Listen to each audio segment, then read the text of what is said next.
Well, hello, everybody, and welcome to a new show. A new show. Welcome to our new show. He said.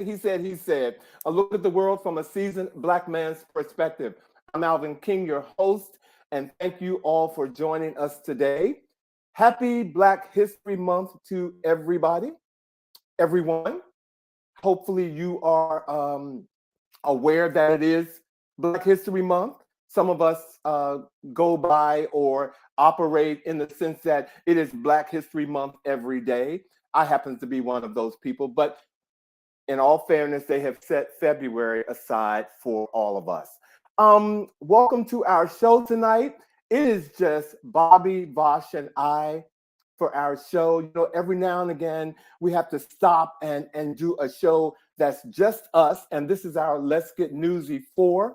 And Bobby, actually, since he's come on board, he has never been a part of Let's Get Newsy. So, you know, you're in for a treat tonight because we're going to talk to you about some of the hottest topics that's in the headlines right now and give you our spiel or our feel on what's going on. So let me first talk to everybody about this week. Yesterday was Groundhog Day. I don't know what you all did, but see this cute little thing. This little cute little thing determines whether or not we're going to have 6 more weeks of cold weather or winter if we see his or her shadow.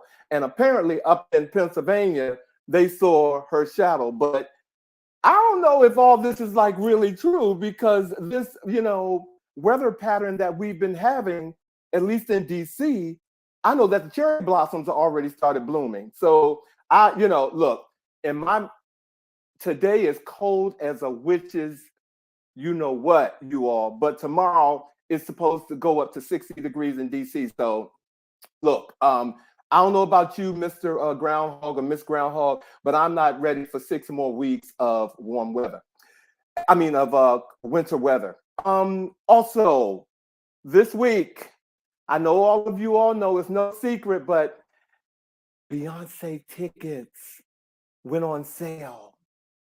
And some of you are trying to figure out how can you, save up or get up enough money to spend that $1,200 to sit in the orchestra section of the FedEx Field. She's going to be here on August the 5th and August the 6th. She added another show.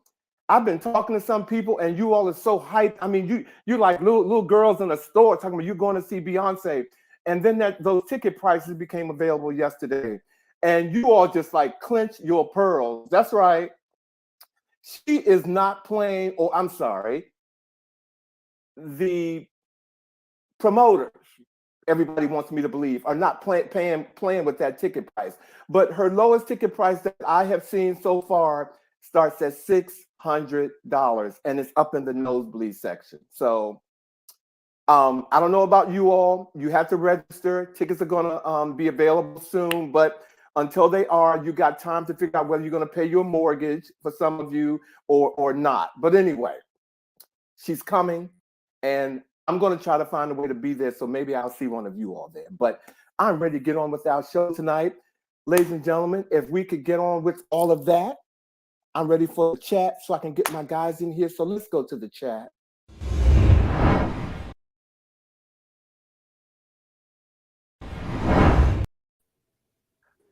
Hey. Bonjour. Hello. Bonjour. Oh, hold on. Hey, Sean. How you doing, Sean? Sean is online today. Hey, Sean. Hey, Bobby. Hey, Vash. Hey, what's up? Coming to you live, not from Philadelphia this week, but from Atlanta.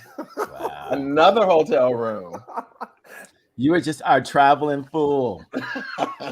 I'm tired. That's what I am. I'm tired. Vash really held back because I believe he was going to say something else. He did, and he realized that there are censors who would take him out. So, but he did. You're right. I did not want y'all to give our audience the wrong impression about who I am. Oh, you do that. Not like we don't. We have nothing to do. You take care of all of that. I think the audience have, over, nearly 2 years, they've gotten to know who you are.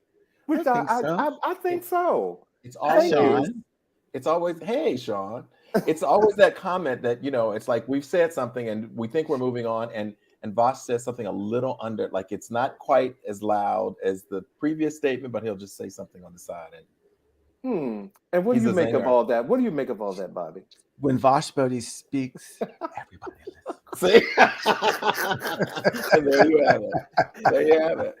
Well, while we're at the beginning of the show, I do want to talk about, before we go into all of our headlines and whatnot, I want to talk about our anniversary show that's coming up on February the 24th. As some of you all who were watching the show last week, we're going to do something different. And so stay tuned for that in terms of where we broadcast from. But we want to prepare for the show, and I want to send out an email to those of you who watch the show and whose email addresses that I have, to invite you to create a videotape for the show and send it in. And I think last year, we were, kind of techie with it, but it caused some problems. So we're going to go the easy route this time, right, guys? We want you, when you get the invitation, the instructions will be to tape no longer than 58 seconds. Okay, you hear what I'm saying? 58 seconds. And that's generous. I mean, 58 seconds. Yeah, 30 seconds. And it will instruct you to say, give you an idea of what you can say in 58 seconds. But no longer than 58 seconds, we want you to create a video and send it in to us. Basically, so we can know who you are, congratulating us on the show, or whatever you would like to say. But again, you can do it from your phone and send it in. So get your lighting right. Get your lace front right. Ooh, whoa. What's wrong with a lace front? Nothing. Not at all. I think it's cutting them so you don't see the lace. Yeah, well, no, some lace fronts are really cool. That you lay down? You lay down, yeah. Because I look at Drag Race all the time, and I'm really into lace fronts. But I digress. But get your lighting right and whatnot, and whatever you have to do. And send us your tape. We want to hear from you. Absolutely. So the letter is going out this week, and just take a couple of minutes and send something to us. So that's my story. Anything else you all want to share about the anniversary show? No, I'm excited. I obviously, as the newest member of the team, I'm really looking forward to hearing people's reflections on how they've enjoyed the show over the last couple of years. So I think it's great. Rumor has it you're a fan favorite, baby. Okay, because I'm just saying, I've gotten some emails. Got some neighbors who even stopping you on the street saying, "Well, I didn't know you was as handsome as you are." Well, your neighbor is just so sweet. She so made blind. Exhibit A. I mean, like, you all are making people think something about me. I'm like, Exhibit A. I knew it would only take a few minutes for him to come right on through one of those things. She's so sweet and blind. See, wow. Hello, Rose. Thank you for joining us tonight. Rose, come on now. Well, if you all are ready, a lot is going on as always in the news, and so we just want to bring you some of the headlines that we have been talking about and share them with you. Last week, on Wednesday, actually, Tyree Nichols, who was murdered, he passed away on the 10th of January after being beat by 5 police officers who are all Black. His funeral was on Wednesday, and Kamala Harris, she attended the funeral along with some other high-profile dignitaries. But since this, conviction or this, they show the video and we know who the 5 Black officers are. 3 more officers have been convicted or have, convicted of being a part of his murder. And one of them happened to be white. So that kind of, in my opinion, kind of changes the dynamics a little bit. But we're going to talk about that. But I also know that Joe Biden met with the CBC this week to discuss moving forward with the George Floyd Justice and Policing Act. And so I just want to talk to you guys about, what's next. I didn't see the video, so I purposely did not see it. So, but I know what happened. So how do you guys feel about what's next? I haven't watched the video either. What I have watched are videos of police officers commenting on it. Mhm. And listening to some of the commentary, this is still a reflection of police officers killing Black people. Absolutely. Mhm. And not feeling as though they will face any repercussions. Yep. Them building into their assaults, their defense. He's grabbing my weapon, stop resisting, all of those things. I think it is advancing the conversation, because now that it's Black officers on a Black victim, the racism thing goes out, and people who would like to attack Black on Black crime, or whatever, are allowed to say, yes, look at how bad these police officers are. And it's going to make it a little more difficult to go backward and say, oh, no. When they're white officers, it's okay. It's advancing the conversation. It is definitely advancing the conversation. And I would hope that people don't get lost in the fact that, just because he was killed by 3 Black officers, that it is about him being killed by 3 Black officers, race. This is about a blue uniform. Mm-hmm. Let's keep our eyes on where it really is. This is about what goes on behind, or in the hearts or in the minds of those who wear that blue uniform, and what they think that they can, that they can do, and what they can't do. I will echo that. I think that is exactly, for me, Alvin and Vash, where I stand on this particular issue. I have not seen the videos in their entirety. I have seen excerpts from it, and part of it was due to the fact that I knew that I would be engaging my students around some of these topics, and I wanted to have some sense of what they were referring to and having those discussions. But I cannot say how much I agree with you, Alvin, in the sense that there was no such thing as a blue life. There is a uniform, and there is a culture that exists since the inception of policing in the United States of America that has devalued Black and brown people. And it continues to be deeply entrenched in the process of policing in this nation today.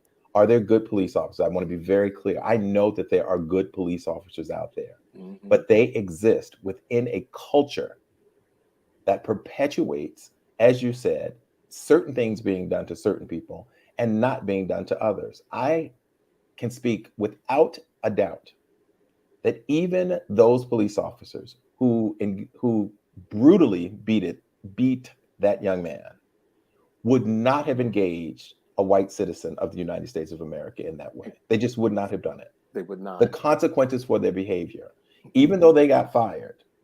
So there was a swift response to it. But what I'm saying to you is that there is a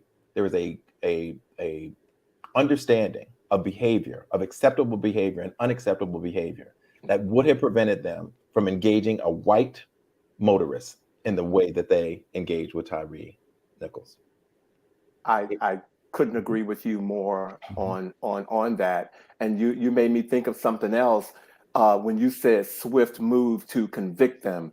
That is also something that should be, that we should keep our eyes on, because they were Black. They moved swiftly to convict them because they were all Black officers. And yet in May of 20, we saw a white officer with his knee on someone's neck, literally killing them for almost 10 minutes. For 10 minutes, and it took months to convict them. So there's still flaws in the system about that. And so that also raised another question. I'm sorry, what did Sam say here? But we can't ignore the racial dimensions. Intra, yes, because inter is a different. Yes. Intra-racial dimensions. Internalized self-hatred is real. Absolutely. Absolutely, Sam. Very good point, Sam. Very, very, very good point. And that brings me to the fact that in this story that Joe Biden spoke to CBC. In my opinion, I don't know how. Alvin, I just want to point out for those who may not know, CBC is the Congressional Black Caucus. Okay, thank you. Yes, the Congressional Black Caucus are now involved in trying to push forward the George Floyd Justice and Policing Act of 2021.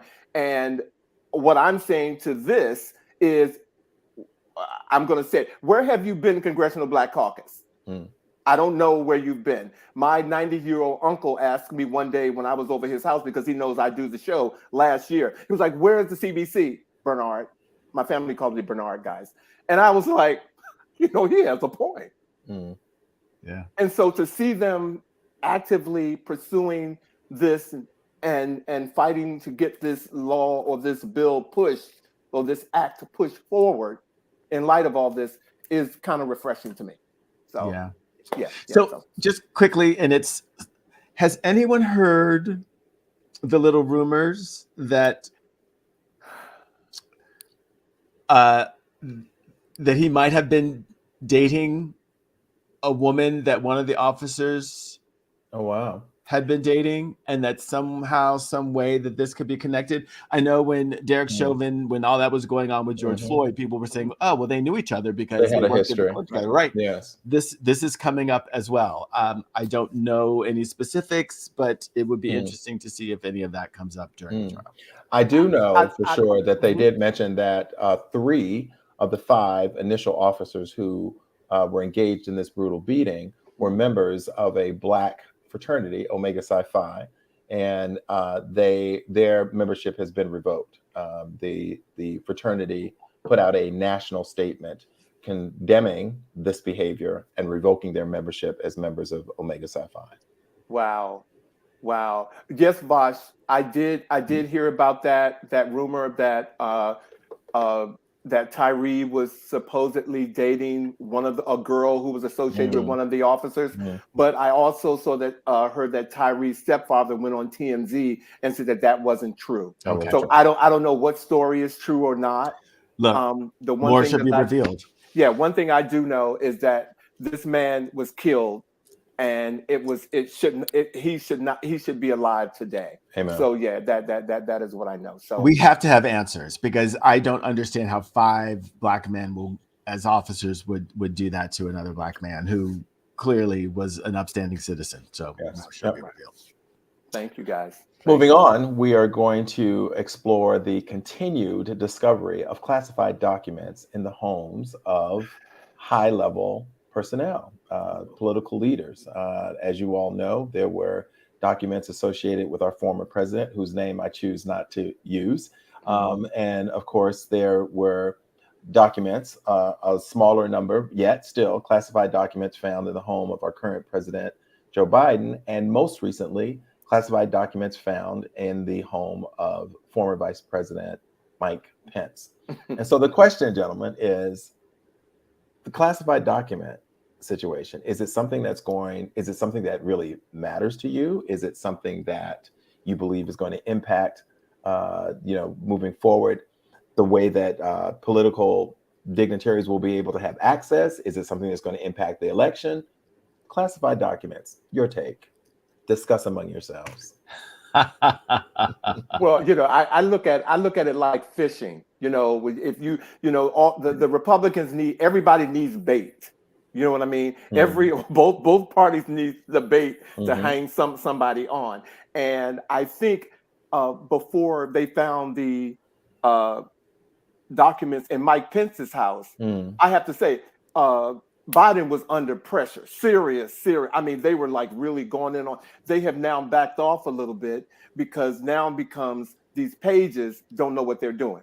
So and you let them come to your house to do it. To answer your question, will it have a political impact? I think it's going to be something for them to talk about once they start running for office. And we have to see, I mean, half the country, voted orange. You know what I'm saying? So, come on. Yeah. They need everything. They need anything that they can get to create foolery, in my opinion. So yeah. So I think it will have an impact. I'm happy that it happened, because I think that it shines a light on sort of the division and the partisanship going on in politics, and it's allowing more people to get fed up with it. Yeah. Whole big thing about Trump having classified documents, and there was a whole political party that was like, "Oh, it's not a big deal. It's not a big deal," even though it had gone on for months and months and months, and they were trying to get it back. Right. Then you have Biden have some 6 or like 8, less than 10, and those very same people were like ballistic. Like, this is the worst thing on the planet. We got to go after him. We got to go after him, and just like, they were crazed. And then it came out that Pence had them as well. And those people were just like, what do I do? What do I say? Right? Yeah, I mean, it's like, if it's an issue, throw the book at all of them. If they're not supposed to have them and they're not supposed to cooperate and they're supposed to go to jail, put them all in jail, because the worst thing that happens is that Biden goes to jail, Kamala Harris becomes president, and we move on. So I'm ready for that. You know what? A bit of silence for a minute, because I hear you, Vash. I hear you. I have nothing to say. So but this is what I do believe, though, very quickly. Like I don't know about everyone else's career, but I can tell you, I bring work home on the weekend sometimes. I'm not happy about it. And it's hard for me to believe that at the level of leadership that these people are, that they don't have to. It's not like when Joe Biden goes to his Delaware home, he stops being president. Right. The notion that some of these documents have to travel for the sake of keeping things running, I think is just a part of being realistic. Sure. Yeah. But I do believe, as you said, there is an issue with the handling of them, because if they left, it should be someone's responsibility to make sure that it went back. And I think that's, for me, what the big issue is, that there is an issue, and there's certain information that you just don't want in someone's garage. Right. Right. And thank God that President Obama got the memo.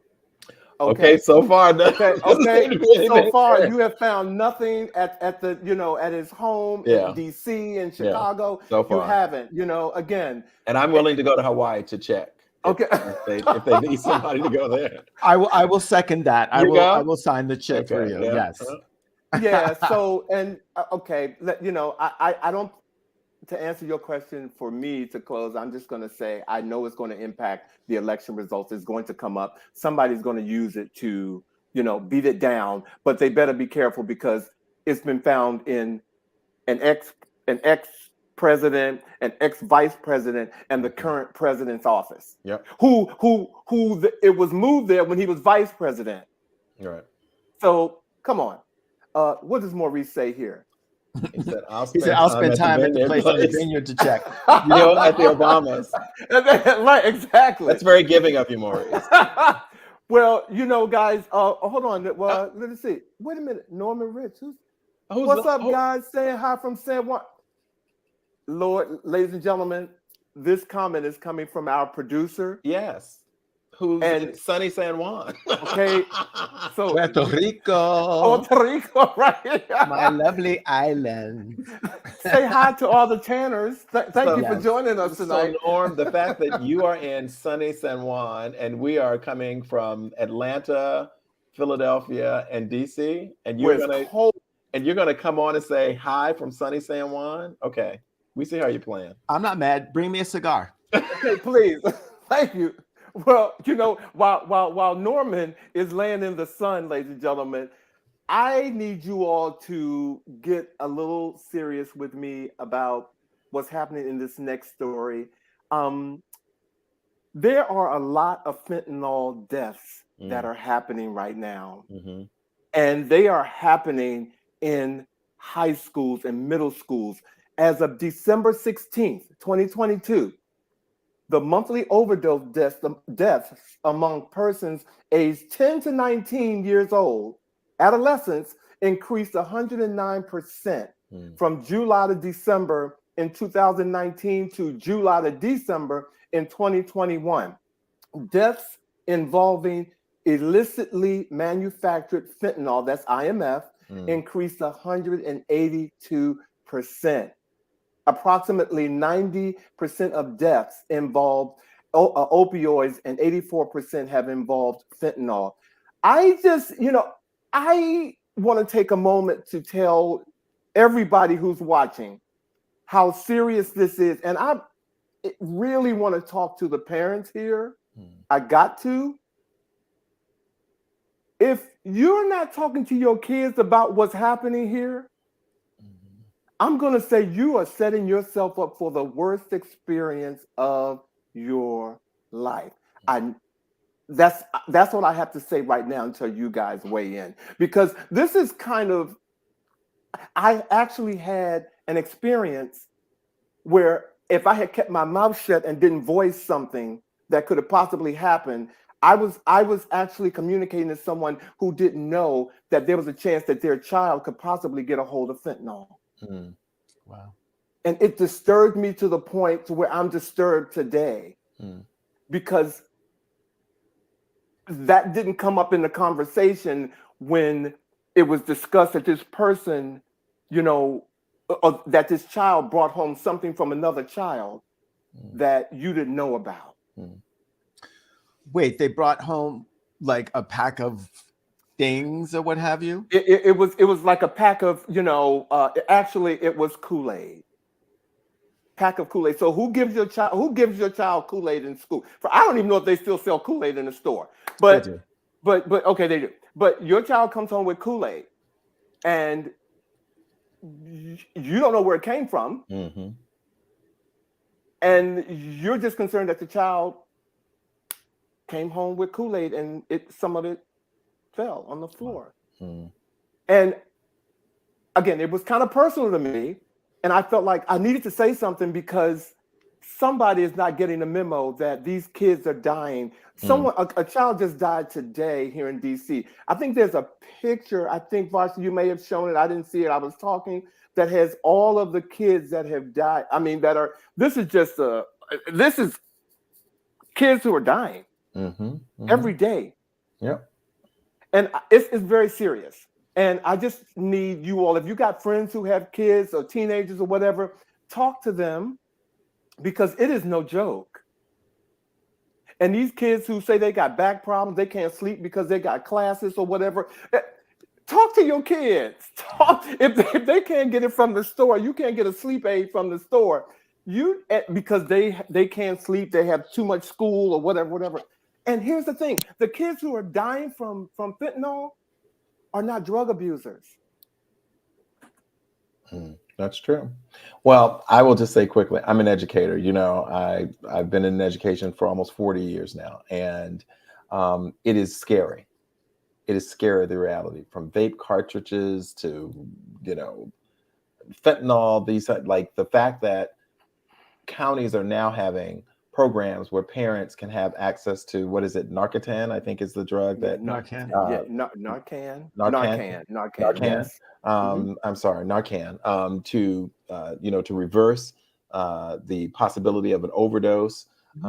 It's very scary out there. And if parents are not aware of the access that kids have through through social media, the things that whether it's drugs or whether it's you remember about a month ago, the man who met the young girl online and traveled all the way across country, killed her mother and her grandparents. Right. And you've got to be, whether it's drugs, social media, or whatever, you cannot be a sideline parent in terms of being involved with your children. You've got to be a part of their existence in a way that wasn't absolutely necessary when we were growing up. It is very different now. People have access to your children in a second. Right. In a second. Yes. In a second. So I agree with you. Thank you. I just need to get a PSA out about fentanyl and how it is definitely killing. Kids are dying. And they don't have to have a conversation with their child. Right. Please. Sorry. Yep. Okay. All right. Sorry. That was Well a PSA. done. Thank you. So I think we there was something else that happened in the school recently also, since we're talking about school and we got this educator here. I think there was also something that happened in Newport News where a 6-year-old. Oh, yes. Thank you very much. The 6-year-old, thank you. Because my screen went dead on me here. And I was like, okay, well, there's something. Thank you. That's brotherly love. Got your support. There is something that happened, unfortunately, as we were talking about students and having access to things that could harm them, there is also the possibility that they could have access to something that could harm another person. And we have the case of a 6-year-old student in Virginia who came to school with a gun. And apparently there is accusation that in some way, shape, or form, the school was notified that there was a possibility that the child could be in possession of a gun, and that there was an attempt to search for said gun to no avail. And within the course of the day, the child takes out the gun and actually shoots the teacher. And so now the teacher, who, of course, thank God, was not killed, is recuperating, but suing significantly both the school district, and I believe there's some individual complaints and complainants or people that are being sued as well, around the notion of the failure of protecting her. The superintendent resigned. Yes. And there were a couple of people who resigned. And the principal, the vice principal, there's been a whole shift as a result of that, because I do believe there were some shortcomings in terms of the way that this was supposed to be handled. But it also raises the question again of how does a 6-year-old have access to a firearm that was supposedly locked with a key and a combination. And the parents are now speaking out, but I haven't heard anything. And this was at Rich Neck Elementary School in Newport News, Virginia, ladies and gentlemen. And I know you all have heard of. We didn't have the name of the young lady who was shot, and but that was her picture there, the teacher who was shot. But she, like Bobby said, she is suing them now because of negligence and what they didn't do to protect her when she reported it. So, and Maurice is citing that he believes that the parents indeed should be held accountable. Exactly. For this as well. I totally agree with you on that, Maurice. So more to come on that, but the child will not, I don't think the child should be, well, they're not going to charge the child, of course. No. But I definitely think the parents should be held accountable for what happened. Most definitely. Most definitely. Yeah, I do. I'm going to jump forward because prosecutors. We need to. What you say? I said because we need to. Unfortunately, it's more death, but it's okay because prosecutors in Kenya have charged freelance photographer Jackton Adiambo with murder of the LGBTQI activist and fashion maverick Edwin Kiloba. Yeah. Sad. I know it is. I know. Apparently, Adiambo reportedly was in a sexual relationship with Kiloba, and the autopsy revealed that Kiloba was suffocated, stuffed into a metal box, and then dumped by the roadside. God bless him. Which no clear motive was actually given, but Kiloba's murder really resulted in a huge outpouring of support from the LGBTQI communities from around the world. And I just want to say that we are joining them all in sending peace and love and comfort to the family, the friends, and fellow activists in Kenya, because I know this sent a ripple through the community, but I want you all to stay strong because right is on your side. Absolutely. And it speaks to the awareness around domestic violence of all types, that you do not have to be a female to be a target of it. You do not have to be in a cisgender relationship. Like domestic violence is a very real reality in relationships, no matter the composition. Yeah, yes. It's real. We lift your name, and I'm going to make sure I said Edwin. Is it Chiloba or Kiloba? I said Kiloba. I looked it up to see how it was pronounced. I found Kiloba. But look at this fashion sense. I love it. That's one of my favorite shots of him. Yeah. We lift your name, my brother. Thank you, Vash. Thank you for that. Thank you. Thank you. So how about some entertainment? We've given you all some headlines. Yeah, we've had some really heavy stories. It's heavy because it's real. Wow, the continuing saga of that couple, TJ Holmes and Amy Robach. The latest update is indeed that they have been removed from their positions at ABC. being cited as inappropriate in terms of the accusations around affairs, not just between the two of them, but others as well, and a distraction to the mission of their programming. And so they have been released. It is my understanding that they too are suing. And so the saga continues. I hope this love is worth it. And I hope that this love survives, because it has certainly been quite an issue. Well, and what I've been reading about this whole experience here, and now that it's public that GMA has fired them, some of the things that have been coming out about the accusations that GMA has been hurling against Amy, saying that she was a drunk, and that people have been calling her a drunk, and that was their reason for firing her, not because she was having an affair.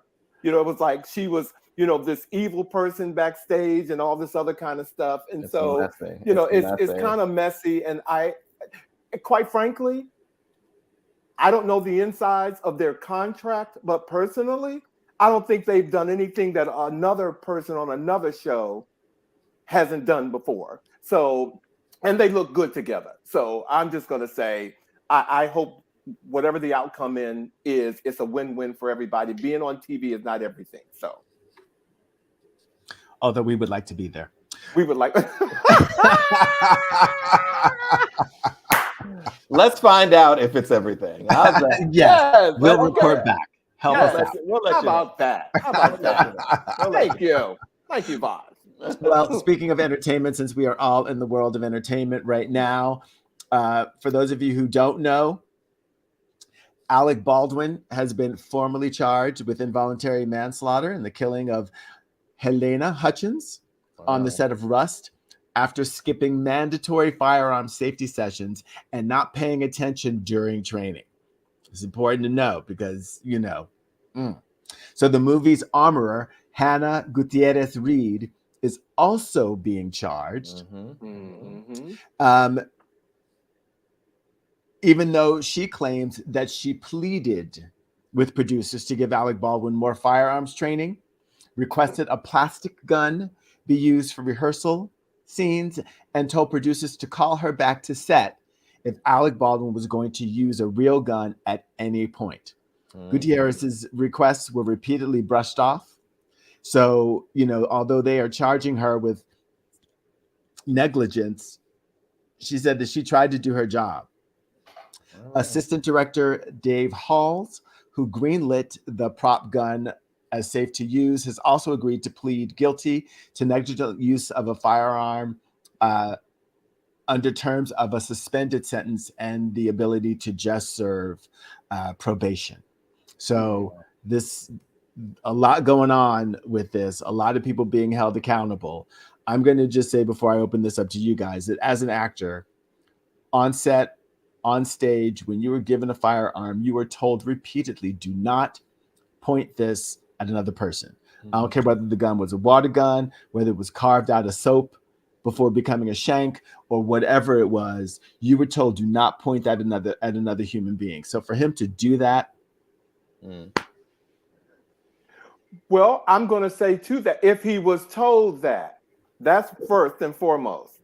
And I think I don't, if that's what you say happens, was he told that, number one? And then number two, I kind of feel like, if, say, for example, someone gives someone a microphone and, you give me a microphone, I don't, if there's some kind of electric or something shock that's going to come to that microphone, I don't need to ask you, is this going to be electric shock that's going to come to this microphone? I'm on stage to do that. So there's a small window there that, in my opinion, says, why should Alec Baldwin have said, is there a real bullet in here? He should not have had to have asked that. So I think that's why Dave Hall is saying, hey, I'm going to take some responsibility here. But as an actor, whenever you were given a firearm on stage, you were told you do not point it at a person. Even if you're filming and you're supposed to be pointing it at the person, you are always pointing it off to the side because you are told you never know. You never know. And Well, You I'm know, glad you told me, because damn it, because I got this daggone with this what do you call it? I'm going to audition for this film, and I want to make sure I don't point the gun at the person, because now you told me I'm gonna point it to the side, and if they tell me, they will, I'm only kidding. I'm only kidding. Right, it's never going to be filmed in such a way that it has to be at the person. So for him to do that and then pull the trigger, it's just asking for the wrong thing. So I did my research today and found that article that said that he had been repeatedly tried to, taken through safety training and was on his cell phone and just really being dismissive. Okay. Safety issues. Well, okay. All right. Well, I'm sorry, Bobby. Did you want to say anything before we go on? Because we're talking about being on a set of something, but I'm just gonna say, baby. If you all haven't heard, okay, this 16-pound baby was newborn. That is a newborn child. Was born in Brazil. You all look, women, ladies. I know y'all clenching. Ladies, I applaud you. You are gifts. That is a newborn child. To bring 16 pounds into the world. Oh. Okay, this baby, we don't have a name, but we just wanted to show y'all in case you all haven't heard in the news. This is a production. We have nicknamed right here Big Baby. His name is Gigantor. Big Baby. We just wanted to share with you all that big things are happening, and they're in the form of a child. Okay, in the form of a baby. Of a baby. So whoever the mother is, I hope you are resting well. And if you, girl, that's all I can say, girl. Okay. All right. Moving on from our big baby. It's tomorrow's the big day. Yes. Tomorrow. Oh, I thought they were Sunday. I'm sorry. It's Sunday. It's Come Friday. on now. It's Sunday. Sunday is the Grammys. Folks. Well, you are out of town. You've been traveling a lot, so that's your. I don't know what day it is. It's true. It's Sunday night. And look, and I was the one in our meeting this week was like, guess what Sunday is, guys? It's Grammy night. Yes, Sunday is Grammy night, ladies and gentlemen. And we were talking in our meeting about this, and literally, I think I know 4 artists. Yeah, we were talking about the whole notion that there are times you can watch some of these shows, and each year you tend to know fewer and fewer of the people who are nominated for some of these awards, and it's really scary. Well, we know one person who got nominated. I mean, multiple times. Of course, she's leading. Of course, for Renaissance, Beyonce is definitely leading the pack. But I think when I look at the show this year, one of the big things I'm going to be looking at is I'm not even a hip hop fan, but they are doing a big production on 50 years of hip hop. Yeah, and so I'm kind of looking forward to that because hip hop has definitely shaped our world and our culture. And so I think I can't believe it's 50 years. Do you feel old? Do you feel old? Bobby is old, but I don't. I did. I heard a pin drop. Wait, you heard a pin drop, but then you heard this quiet voice come from a screen and go, Bobby is old. I heard a pin drop. Okay. Only because you just had a birthday, Bobby. I did.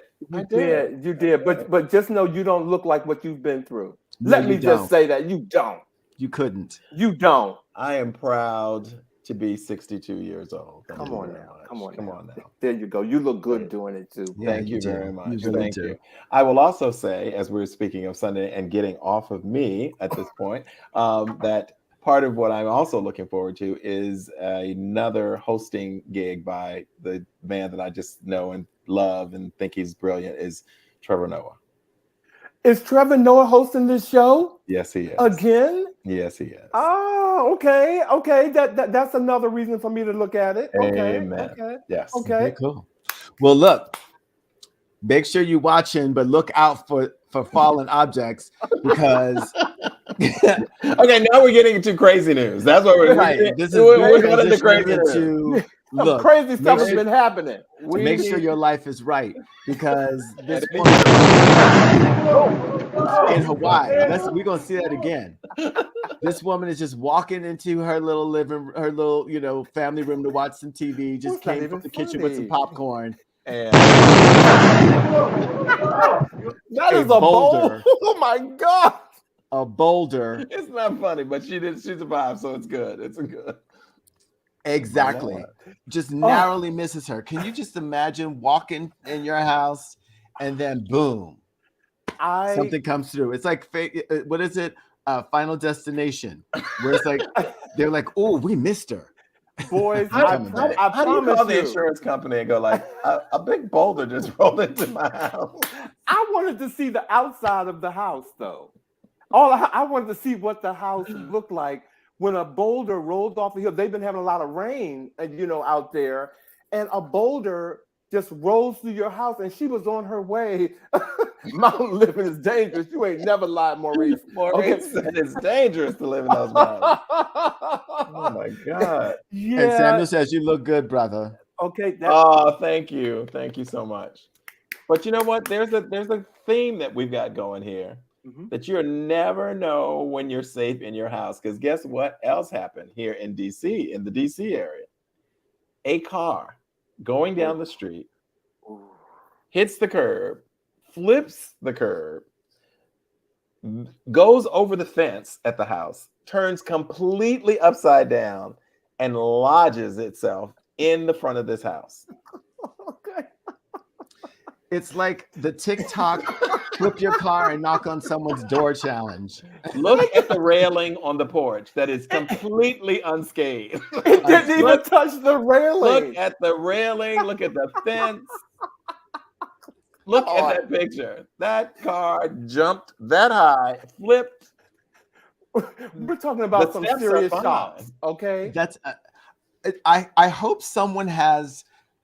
One of those little surveillance cameras from their home that caught that. That caught that. That is miraculous. Look at the that good fence. news. That fence the is good in news perfect is condition. Nobody was in the house. No it was one a was in vacant the house. house. Thank goodness. Right. And the driver actually walked away unharmed. Unharmed. They were either.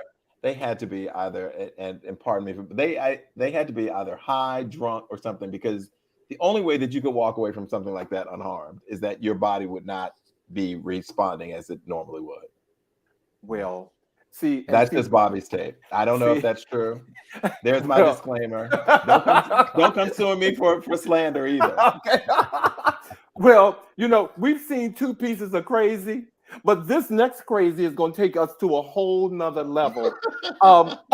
There was a 21-year-old female basketball coach who was fired this week for impersonating a 13-year-old by joining a junior varsity team during a basketball game and winning.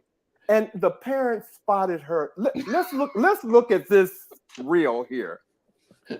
Okay, there she is, the coach. The coach. She is 21 years old. And Alvin, as you pointed out, this is a junior varsity basketball game. Look at her. I love that she jumped up and down when she made the basket, like she was not sure that she could do that. Congratulating herself as she scores on students at a junior varsity. Let's go there. Which is, I made it. The girls are traumatized. You hear me? The little girls. Well, first, it's so many questions going on here. Did the coach not know that this girl, even though the 13-year-old didn't show up, what'd she do? Do something to her hair? What did she go through to look like the 13-year-old girl that the coach could not recognize her? And so you going on out there and play. Right. What? No one else. Like no one else. No other parent, like the janitor, like nobody. Nobody.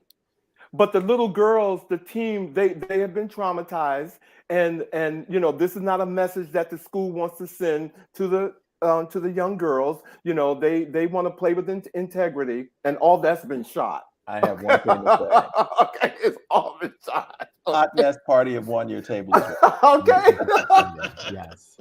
Well, ladies and gentlemen, that has been our newsworthy part of the show. Lord. We like to get newsy with you every now and then. And, this was a moment to do that. And also, like I said, And Bobby has never done it before. So Bobby, thank you. I love it. This is great.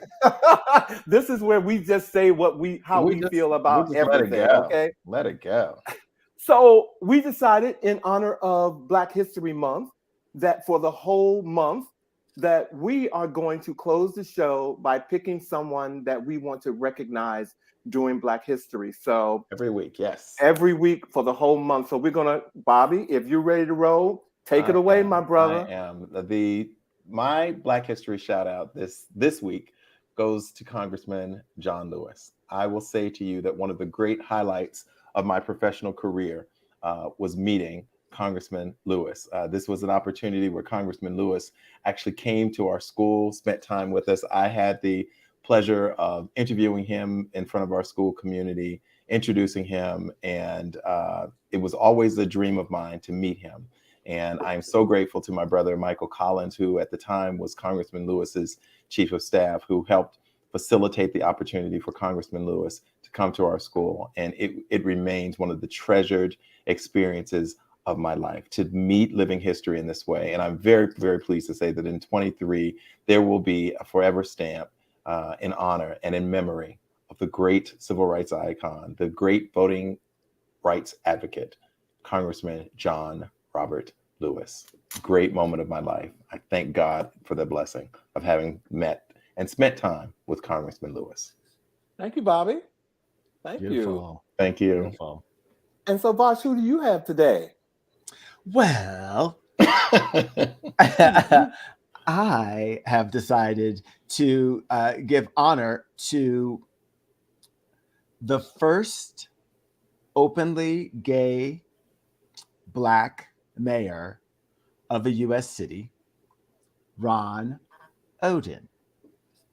Now, Oden is an American politician, and he was the first gay Black man elected as a mayor. He was elected to the Palm Springs mayorship in November of 2003, if I'm not mistaken. Mm-hmm.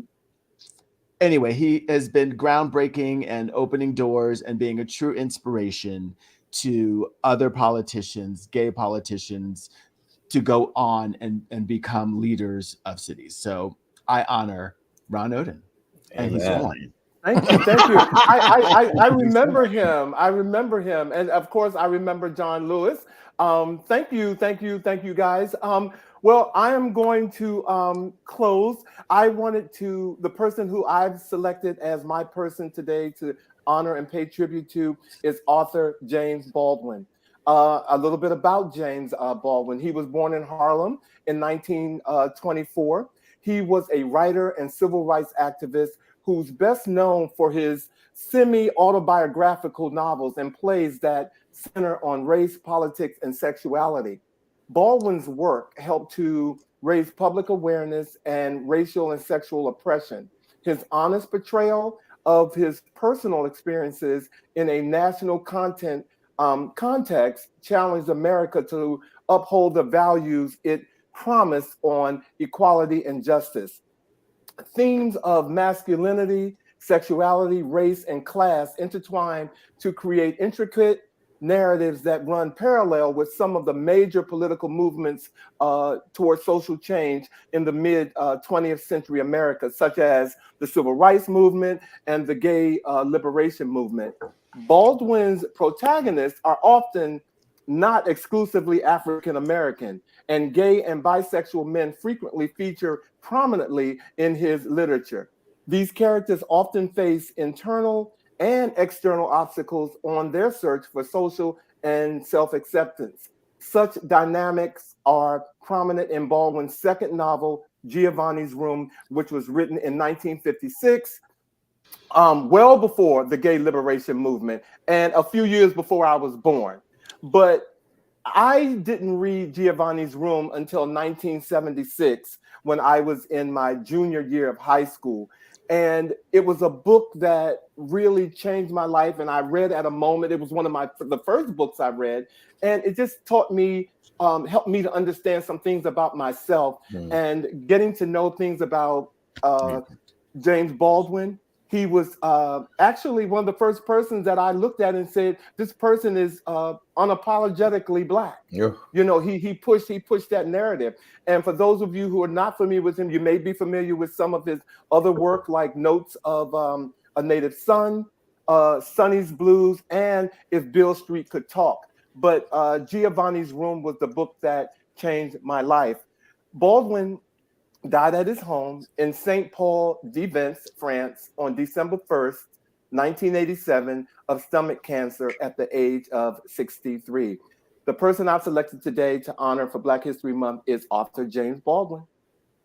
He is one of my favorites. The number of quotes and he was unapologetic, as you said, and just cutting edge. When you've seen interviews of him and how he has handled those who certainly tried to diminish him and make him feel less than, like he would have them for lunch, like, and do it in such an articulate and powerful way. And we have a couple of folks that have chimed in. Sean is saying that he's one of his favorite authors, and Rodney Bryant, also, who's been on our show, obviously, also mentioning that Giovanni's Room is one of his favorites. So I too am a huge, huge fan of the one and only James Baldwin. Well, thank you, guys. And ladies and gentlemen, we are going to, and Rose said he's fearless. Fearless. That's right. She's fearless. Right. Fearless. That's a great Fearless. description. Fearless. Well, next week, ladies and gentlemen, we are so excited about our show. Next week, we have the director, film director, Ashton Pina. He's here. He has directed a film called Nana's Boys. Nana's Boys is a film that focuses on the intimate life of a couple who are confronted with the fact that their relationship is not as solid as they thought. And we have seen the video. I keep saying the video. We have seen the film. In my opinion, I can't wait to get him on here because I thought it was just terrific. I thought it was just an excellent, well-produced film. We can't wait to share Mr. Pina with you all next week. So please tune in next week. And if we can just, if we can share with you all our words of the week this week, I want to go ahead and do that. I cannot say whether things will get better if we change. What I can say is they must change if they are to get better. And that was a quote from George C. Lichtenberg, ladies and gentlemen. And wow. Let the church say amen. That was a quote that came out of everything that we've been dealing with this week in terms of, the change and, killings and fentanyl deaths and big babies being born. Okay. we have 21-year-olds playing on junior varsity basketball teams. Our producer calling from Puerto Rico. Okay, people just need to calm down. Calm down, people. Bring it down a little bit. Bring it down. Settle yourselves. As always, you know how I feel about you guys, and always a good time with you guys. I look forward to this week. And ladies and gentlemen, please, if you see any of our advertisement, go to our LinkedIn. I said LinkedIn. I keep saying LinkedIn. It's not LinkedIn. That's okay. Because help it's me out Linktree. Linktree. Go to our Linktree site and Did please you say help me, Bobby? You know I am not the technical one on this team. You know what? No. Well, did I say? I'm not saying that you all look alike, but I was looking at you when I was talking about him. Okay, so, but there it is, right there. Please go and join our Linktree. Go to our Linktree site and join one of our social media outlets. As always, it's a pleasure coming to you all every Friday. And tell somebody this week that you love them, because you never know if they're going to be here tomorrow. So until next week, you guys have a great weekend, and we look forward to seeing you on our new episode of He Said. He Said. He Said. Good night. Have a good night. Thanks, everybody. Have a great weekend. Bye. See you next week. I am Black History.